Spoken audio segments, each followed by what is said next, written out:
আমি ডিসির অনুরোধ করি কইয়া এটা অতি সত্তর 2-1 দিনের ভিতরে আপনারা এটা ব্যবস্থা নেই, আর নাইলে পাবলিক কিন্তু আন্দোলন লাগে প্রস্তুত। সর্বপ্রথম হইল কি হাইলাকান্দি কৃষি বিভাগের ডিওরে কইয়া যে আজকে বছর দিন দেখিয়া ইউরিয়া সার পাইছিল না মানুষে কৃষক হলে এই 1 বছরের ভিতরে কোন সার আইছে না, এই সারগুলা গেছে হই এগুলা সর্বপ্রথম হইল গিয়া হাইলাকান্দি ডিও কইতে রাখবো কৃষি বিভাগের যে অলরেডি খাতা মেনটেনর আর মিজোরাম প্রচার করার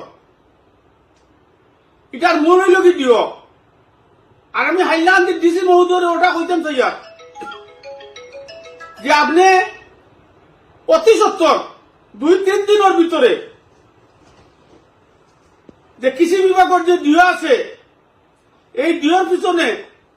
বা যারা ডিলার আছেন এই সারের ডিলার সবার পিছনে একটা ইনকোয়ারি দেন। ডিসি মহোদয় আপনি ইনকোয়ারি দেন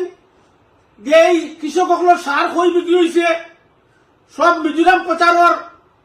এইগুলা যদি বন্ধ হয় না আর এই সার যদি কৃষকগুলো পাইন না হাইলাকান্দির ভয়ঙ্কর আন্দোলন হইব, যেটার কোনো জবাব নাই। আর আমি আসামের মাননীয় মুখ্যমন্ত্রীকে কইয়া আপনার দৃষ্টি আকর্ষণ করিয়া কৃষিমন্ত্রীর দৃষ্টি আকর্ষণ করিয়া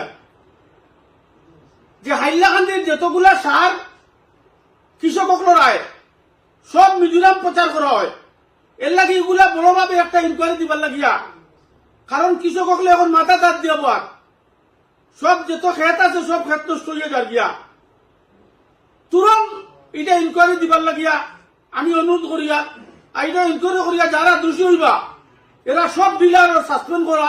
ও নয়া ডিলার দেব আর এরা জেলে দেব। আমি ডিসির অনুরোধ করি কইয়া এটা অতি সত্তর 2-1 দিনের ভিতরে আপনারা এটা ব্যবস্থা নেই, আর নাইলে পাবলিক কিন্তু আন্দোলন লাগে প্রস্তুত। ধন্যবাদ।